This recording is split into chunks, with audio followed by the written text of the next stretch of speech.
خلال الفيديو هكلمك عن مجموعة موبايلات في السوق، مش عارف ليه محدش بيتكلم عن الموبايلات دي كتير. في منها موبايلات سعرها مظبوط جدا وبتقدم قيمة عالية مقابل السعر ومفيش لها منافس حرفيا، وبرضه محدش بيتكلم عنها. وفي موبايلات تانية يمكن يكون سعرها او كام حاجة فيها كده هم اللي ظلموها، مع انها بتقدم تجربة تعتبر كويسة وبتقدم باكج حلو، بس دايما بيكون نقطة التسعير، بتكون نقطة الشركة نفسها، او حتى بيكون انطباع معين عند الناس تجاه هذه الموبايلات بتخليها واحده من اقل الموبايلات تداولا او مبيعا في السوق، مع انها بتقدم تجربه حلوه وفعلا تستحق ان انت تجرب. قبل ما اقول لك اي حاجه ما تنساش لايكك، سبسكرايبك الرايق، وتفعل الجرس عشان يوصلك مننا لما كل جديد. لايكك وشيرك بيفرقوا كتير جدا في انتشار الفيديو. اما دلوقتي بقى خلينا نخش في التفاصيل.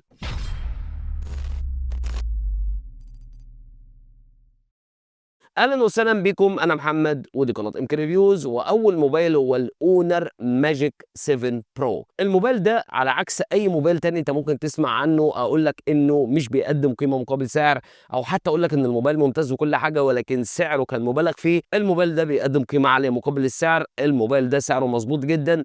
الموبايل ده فلاج شيب حقيقي جدا موجود في السوق، وسعره تقريبا في حدود ال 54,000 جنيه دلوقتي، ومفيش اي فلاج شيب تاني فلاج شيب حقيقي بيقدم السعر ده. تجربه كاميرات ممتازه تنافس الفلاج شيب، تنافس اقوى فلاج شيب كمان موجود زي الايفون او حتى السامسونج اس 25 الترا. ولكن للاسف ما حدش واخد باله من الموبايل وما حدش مديله حقه. من بعض الناس يقول لي لا اونر ايه فلاج شيب، انا ما امسكش فلاج شيب من اونر، انا يوم ما ادفع فلوس كتير وامسك فلاج شيب امسك ايفون او سامسونج. ومنهم اللي مش واخد باله اصلا اللي شركه اونر بتنزل موبايلات فلاج شيب، ومنهم اساسا اللي ما اداش لنفسه فرصه انه يبص على الموبايل هو مجرد انه بيحكم من بره، ومنهم اللي مش مقتنع ان الموبايل اصلا بيقدم قيمه مقابل سعر، ومنهم كمان اللي مش واخد باله اصلا وما يعرفش ان الموبايل موجود بضمان محلي في السوق المصري عادي جدا وسعره في حدود ده. في ناس اكيد عندهم انطباع سيء من ناحيه اونر في التسعير مؤخرا، وخصوصا في الفئه الاقتصاديه والفئه المتوسطه، ولكن اونر في وضعها مع الفلاج شيب لا، التسعير مختلف تماما. الموبايل فعلا بيقدم قيمه مقابل سعر. اقوى المواصفات في اي موبايل هتلاقيها موجوده في الاونر ماجيك 7 برو. ده زائد ان الموبايل بيقدم سرعه شحن صاروخ مش هتلاقيها في اي موبايل تاني اصلا من الموبايلات الفلاج شيب اللي هي الايفون او السامسونج اللي انت فخور بيهم، مش موجوده سرعه الشحن دي. وكمان الشحن مع الموبايل في العلبه ده، حتى الموبايلات الفلاج شيب بتكون من غير شحن في العلبه اساسا. فايه اللي يمنعك ان انت تقتنع ان الموبايل ده موبايل فلاج شيب فعلا وبيقدم قيمه عاليه مقابل السعر ومش ناقصه اي حاجه، ولا حتى في مشكله في التسعير انك انت ما تاخدش بالك منه او ما تبصش عليه، او حتى ما تقولش ان الموبايل ده من ضمن الموبايلات القويه؟ يعني حتى الاعتراف ده في ناس كتيره جدا رافضه انها تعترف بيه وتقول لك ان مفيش غير السامسونج والايفون. فده موبايل من ضمن الموبايلات اللي فعلا ما فيهوش اي حاجه وحتى تسعيره ممتاز، ولكن عنده مشكله ان عدد كبير جدا من الناس اللي بتتابع مش قادره تقتنع ان ده موبايل فلاج شيب، ان ده موبايل محترم، ان ده موبايل فعلا يستحق الشراء. فده اول موبايل بالنسبه لي. تاني موبايل هو الاوبو رينو 13 برو. الموبايل ده موبايل محترم، ولكن مشكلته بالنسبه لي او اهم مشكله فيه هي نقطه التسعير. انت لو فكرت ان انت ما تبصش للسعر خالص وتروح تشتري الموبايل ده، لا هتعاني في اداء، لان الموبايل قوي جدا بمعالج دايمنسيتي 8400، شاشه خطيره بحواف قليله جدا يمكن من اقل الحواف الموجوده في فئته، والشاشه فعلا ممتازه 120 هرتز وفيها كل اللي انت عايزه. كاميرات ممتازه، والموبايل بيقدم كاميرا تيليفوتو خطيره بتقدم صور حلوه جدا. تصميم من افضل ما يكون باعلى معماريه لمقاومه الغبار والميه. سرعه شحن ممتازه مع بطاريه خطيره. كل حاجه في الموبايل تعتبر حلوه وتجربه كويسه، والاهم انك بتاخد شبكات. ولكن بالنسبه لي اللي ضايقني او اللي خلاني او خلى ناس كتير ما تاخدش بالها من الموبايل ده او ما تبصش عليه بشكل رئيسي، ان سعره يعتبر عالي. الموبايل سعره تقريبا في حدود 34 35 الف جنيه. يعني انا بعتقد ان الموبايل ده لو نزل مثلا ل 30 او 29 الف جنيه ما اعتقدش ان هيكون ليه منافس في الفئه السعريه دي، وساعتها هتلاقي ان الموبايل ده بيشتغل كويس جدا وفي ناس كتيره جدا بتشتريه.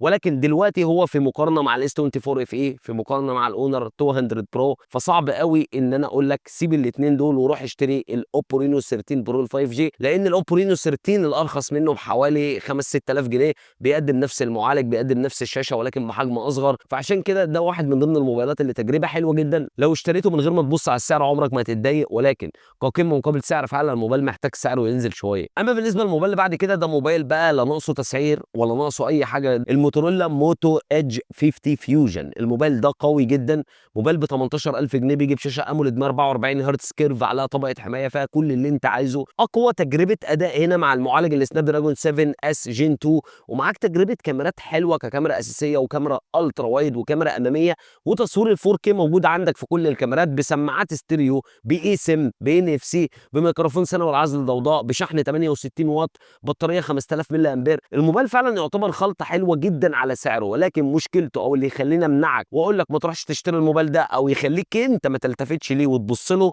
ان للاسف شركه موتورولا مش موفره قطع غيار ولا اكسسوارات في السوق بشكل كبير، مع ان الموبايل ضمان محلي ومعاه كمان ضمان سنتين. فلو شركه موتورولا بدات تتيح فكره قطع الغيار، اعتقد ان الموبايل ده هيغير كل حاجه في فئته السعريه، وما اعتقدش ان انت هتروح لاي موبايل تاني غيره. اما بالنسبه للموبايل اللي بعد كده، هو من سامسونج. الموبايل ده ما خدش اي صيت تماما، والكلام ما كترش عنه خالص، مع ان موبايلات سامسونج دايما متعودين لما موبايلات جديده بتنزل في الفئه المتوسطه بنتكلم عنها. بس الام 55 ده يعتبر من اقل الموبايلات اشاده في الفئه المتوسطه، وده مش لان الام 55 موبايل وحش، لا، لان الموبايل نزل في الاول سعره غالي قريب من الاي 55، والمعروف دايما عند سامسونج ان سلسله الاي فيها اهتمام جدا في التصنيع وفي الفخامه عن سلسله الام. ازاي سلسله الام تتسعر في نفس سعر سلسله الاي؟ دي كانت اكبر غلطه سامسونج عملتها، ولكن الموبايل يعتبر حلو. معالج سناب دراجون 7 جين 1 اللي موجود فيه، مع شاشه 120 هرتز سوبر اموليد بتاعه سامسونج الممتازه اللي الوانها حلوه، تجربه كاميرات حلوه جدا ما فيهاش اي مشكله،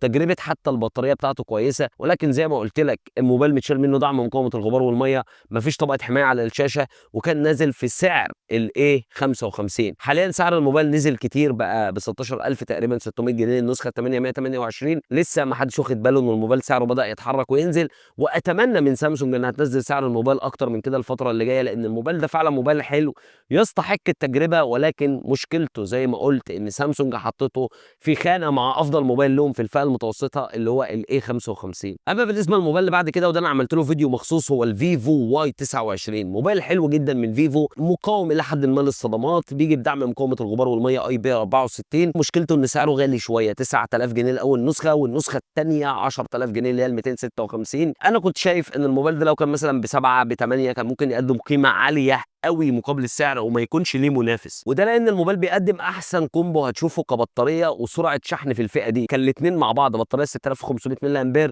وشحن 44 واط. ممكن تلاقي موبايلات بتتفوق عليه في سرعه الشحن، ولكن مستحيل تلاقي موبايل بيتفوق على الموبايل ده في نقطه البطاريه. لو انت عايز موبايل يكمل اكتر من يوم، الفيفو واي 29 يكمل معاك عادي ما فيش اي مشكله. فالموبايل توليفه كويسه وما عنديش عليه اي اعتراض، وقوه شبكات، وموبايل اعتمادي جدا، ولكن كان محتاج ينزل شويه اكتر من كده. ما ينفعش موبايل زي ده ب 9000 جنيه في وسط الحيتان اللي موجوده حاليا في السوق المصري. فالموبايل ده لو مع الايام نزل ل 7 ونص ولا 7000 جنيه، اعتقد انه هيكون من اول ترشيحاتي، وخصوصا لو واحد عايز موبايل يعتمد عليه، بيشتغل شغل شاق وعايز موبايل يستحمله، الموبايل ده فعلا ممتاز. اما بالنسبه للموبايل اللي بعده، هو حاله نفس الحل الموبايل ده بالظبط، ولكن حاله اسوأ شويه لانه اغلى كمان، هو الريلمي سي 75. ارخص موبايل في السوق، بيجي باي بي 69 داعم بشكل كامل لمقاومه الغبار والميه، وكمان ضغط الميه كاحسن موبايل بيستحمل ضغط الميه في الفئه دي اصلا، لان مفيش اصلا منافسين قصاده. كل الموبايلات اللي بتدعم التقنيه دي موجوده في فئه 19 و18 و20 الف جنيه. ده الموبايل الوحيد الرخيص اللي بيدعم اي بي 69، ولكن الموبايل ده بيجي بمعالج ضعيف جدا جي 92 ماكس، اضعف كمان من السناب دراجون 685. الشاشه اي بي اس فول اتش دي بلس، وب 10000 جنيه تخيل، وحتى اول نسخه منه ب 9400 جنيه، واحنا بنشوف الشاشات دي كتير جدا في فئات اقل من كده. يعني الانفينكس هوت 50 في نفس الشاشه الاي بي اس الفول اتش دي بلس الموجوده في الريلمي سي 75. تجربه كاميرا كويسه، بس الموبايل ده بيفتقد حاجات كتيره جدا، لان اف سي مايك لعزل الضوضاء مش موجود، كمان سماعات مونو مش ستيريو. كل ده واحنا بنتكلم في 9400 جنيه كاول نسخه. لا، الموبايل ده محتاج ينزل زي اخوه الفيفو لفئه 7، ساعتها ممكن اشوف الموبايل ده يستحق الشراء، او ممكن انصحك بان انت تجيبه. لكن حاليا هقول لك روح هاته لو انت اعتمادي بتشتغل شغلانات شاقه وخايف موبايلك يقع في ميه او يقع منك يتكسر، او خايف من الشاشات الاموليد لانها تكلفتها عاليه، فده شاشه اي بي اس مش هيكلفك معاك حتى لو وقع واتكسر منك. واخيرا بقى وحش سامسونج في الفئه المتوسطه العليا او الفلاج شيب كيلر هو الاس 24 اف اي. الموبايل ده مظلوم قوي من وجهه نظري. تجربه كاميرات سلسله الفلاج شيب بتاعت سامسونج الاس 24 الاكزينوس 1400 اي اقوى من السناب دراجون 8 اس جين 3، وفي نفس الوقت الشاشه خطيره السوبر اموليد بتاعت سامسونج اللي سطوعها ممتاز، والحواف هنا اقل من موبايلات سامسونج بتاعت الفئه المتوسطه. تصميم خرافي من الازاز مع فريم من المعدن، وكانك ماسك موبايل من عائله الاس 24 بالظبط. حتى زي ما قلت لك تجربه الكاميرات في الموبايل رهيبه فعلا تستحق. ولكن موبايل زي ده اول ما نزل سعره مبالغ فيه جدا، كان ب 39,000 جنيه، في ظل ان اي موبايل فلاج شيب كيلر كان اقل من كده بكتير. وحتى بعد ما عدى وقته والموبايل سعره نزل وصل ل 36,000 وبدات انصح بيه، رجع الموبايل سعره رفع تاني ل 40 و39,000 جنيه. اتمنى ان الموبايل سعره يرجع ينزل ويظبط تاني ويستمر بقى على سعره القليل، ما يزيدش تاني، لانه في الفئه دي مش لايق. زي ما قلت فئه 33 34 ممكن تمشي عليه وبس كده. دول مجموعه موبايلات من وجهه نظري انا شايفهم موبايلات حلوه، موبايلات ما فيهاش مشاكل، يعني انت مش هتجيبها تتضايق. ولكن في منهم اللي اتظلم مش بسبب اي حاجه خالص، بسبب اعتقاد بعض الناس. منهم اللي اتظلم بسبب سعره. لو في موبايل من وجهه نظرك شايفه بينتمي لعائله الموبايلات دي، سيبوا لي تحت في الديسكربشن. ما تنساش كمان اللايك، السبسكرايب، وتفعل الجرس عشان يوصلك مني دايما كل جديد. وكالعاده انتظرني فيديو جديد، وسلام.